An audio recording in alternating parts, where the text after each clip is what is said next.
On December 17th, 1933, at Wrigley Field in Chicago, Illinois, in front of 5,000 fans, the very first NFL championship was held where the New York Giants took on the home team, Chicago Bears. And the very first NFL championship ever held where the Chicago Bears would win and set the stage for what would become the biggest sporting event in the world. Today we're going to dive into the history of this game and what all happened today on Daily Sports History.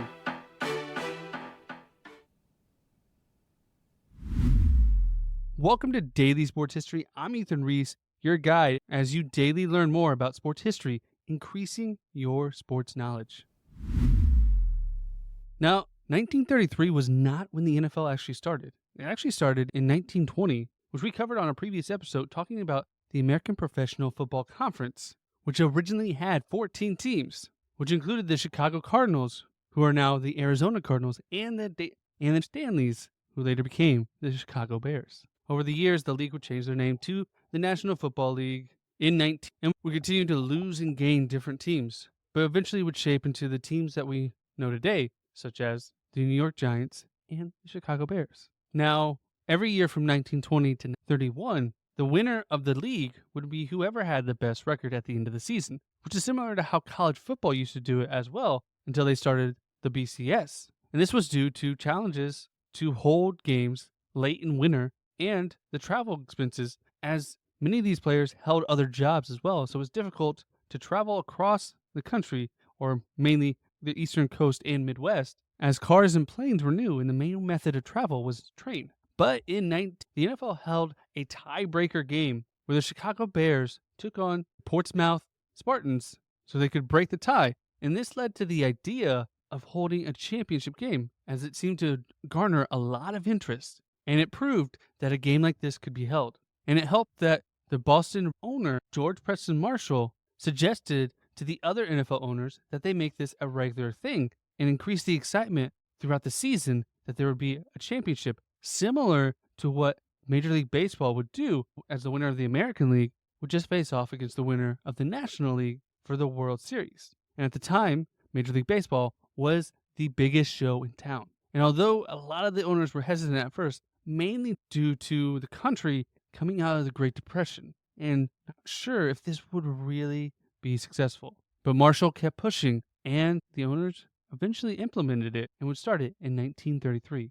And they would separate the league into two divisions, an Eastern Division and a Western Division. And in the 1933 season, the Bears played at Wrigley Field, of all places. Yes, the historic baseball field is where they played their football games. And to this day, they still play a few college games at Wrigley Field, although it's still very small for a football stadium. And they were led by new head coach, George Halas, who transformed them into a powerhouse, showcasing the versatility of offense, disciplined defense, and willingness to adapt to new strategies. And they went 10-2 this season, winning first place in the Western Division, behind key players like Bronco Nagurski, who played fullback and linebacker, and Red Grange, who was a halfback and defensive back.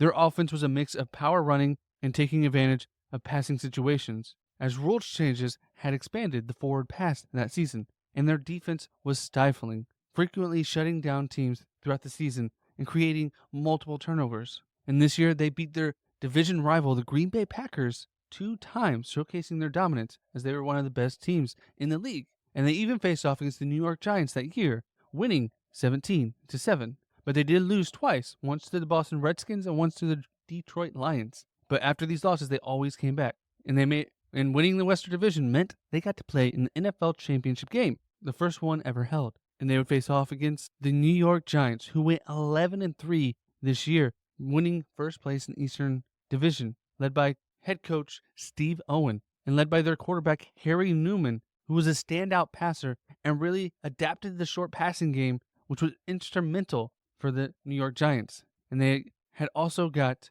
a new fullback and running back in Ken Strong, who was a versatile dual threat runner and kicker. This season, the Giants really embraced the forward pass as a core element of their offense, leveraging and outmaneuvering the traditional run-heavy opponents. This really showed itself in a 42-0 victory over the Brooklyn Dodgers that year, showing their offensive firepower against a heated rival. Although they did lose games to Chicago Bears and the Green Bay Packers, it didn't stop them from dominating throughout and led their way into the NFL championship game, which was held at Wrigley Field on December 17th, 1933. And though there was kind of a playoff game played the last year, it was not officially a championship game. So this was the first official NFL championship game, which would go on to be played every single year. So the game starts out pretty slow, where the Bears actually, in the first quarter, take the lead with a 16-yard field goal. Then they come back in the second quarter, hit another field goal to take a 6-0 lead. But the Giants fired back in the second quarter with a 29-yard pass from Harry Newman to Red Badgrow and made the field goal, giving them the lead 7-6. And coming out of halftime, the Bears would come out and kick another field goal, giving them the lead 9-7. But the Giants would work their way back, scoring a 1-yard touchdown with Max Carius making the field goal, giving them a 14-9 lead. And the Bears would finally score their first touchdown to end the third quarter with an 8-yard pass to Bill Carr from Bronco Nagurski. And they would make their field goal, giving them the lead 16-14 as they headed into the fourth quarter with the championship on the line. And the Giants would come back and have an 8-yard to Ken Strong from Harry Newman to take the lead 21-16. Sometimes having the ball last gives you the best chance, as the Bears took the ball down and scored a 19-yard touchdown pass to Bill Carr from Bronco Nagurski, each scoring their second touchdown and giving them the final score of 23-21. Now the game stats were very close, as the Giants had 13 first downs and the Bears had 12. But the Bears' defense is what stood out, as they held the Giants' rushing offense under 100 yards, and the Bears themselves rushed for 106 yards. And it was the Giants' passing game that kept them in the game, as Harry Newman went 13 for 19 for 209 yards, which at the time was a very good amount. And the Bears were only able to muster up 150 yards on 7 completions. Now, the Bears didn't run a traditional offense. Now, I mentioned Bronco Nagurski threw touchdown passes. Those were his only 2 passes of the game. And 4 other players threw passes during the game, as they were coming from a different era, and the passing game was not their strong suit. But they needed it to keep up with the Giants' passing game in the game. And despite the fact that the Bears had 8 penalties compared to the Giants' 3, it didn't stop them from taking the victory and becoming the champions of the football world. Now, the press after this called it probably the most spectacular game of the year. It was a brilliant display of offense, and many look back as it was one of the best games played in the era and really set the tone for the championship game to continue year after year. At the time, the game was not televised, so you had to be there or listen on the radio. And at the time, they were able to make $21,000 from ticket sales of the game. In today's money, that would be just over $500,000. And each player on the Bears took home an extra $210, which today would be just over $5,000.